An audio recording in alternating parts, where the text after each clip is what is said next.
ഒരു 1.5 സ്പൂൺ ഗോതമ്പൊടി എടുത്തിട്ട് നമുക്ക് തന്നെ ഇതുപോലൊന്ന് ഉണ്ടയാക്കണേ. എൻ്റെ അതിനകത്തൊരു കുഞ്ഞ് പീസ് എടുത്തിട്ട് നമുക്ക് തന്നെ ചൂണ്ടയിലൊന്ന് കൊളുത്തിയിട്ട് നമുക്ക് ഇങ്ങനെ ഒന്ന് ചൂണ്ടയിട്ട് നോക്കാം. പെട്ടെന്ന് നമുക്ക് വേണ്ട ചൂണ്ട മീൻ പിടിക്കും. ഇതാണ്ട് ചൂണ്ടയിടും. പക്ഷേ ഫസ്റ്റ് തന്നെ ഇട്ടപ്പോൾ വേണ്ട ആ ചൂണ്ട തീറ്റ അടിച്ചുകൊണ്ട് പോയി, കിട്ടിയില്ല.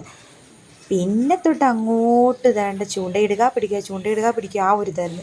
പെട്ടെന്ന് കുറേ മീൻ കിട്ടി.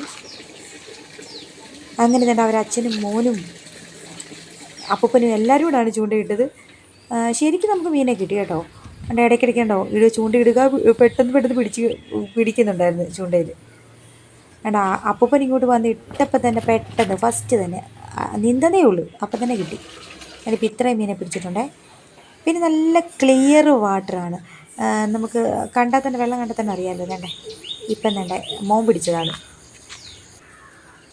ചൂണ്ടയിൽ നിന്ന് എടുക്കുന്നതൊക്കെ ഇച്ചിരി കരട്ടി ആയതുകൊണ്ട് തന്നെ കൈതക്കൊര, ഞങ്ങളിവിടെ അങ്ങനെയാണ് പറയുന്നത്.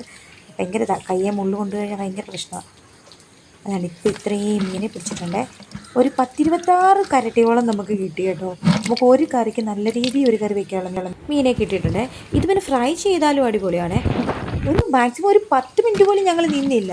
അതിന് അത്രയും ആ ഒരു സമയം കൊണ്ട് തന്നെ ഞങ്ങൾക്ക് ഇത്രയും മീനെ കിട്ടി. അതെ, നിങ്ങളുടെ നാട്ടിലൊക്കെ ഈ മീൻ പറയുന്ന പേരെന്തുവാണ്? ഓരോ നാട്ടിലും ഓരോ പേരല്ലേ ഇതിന്?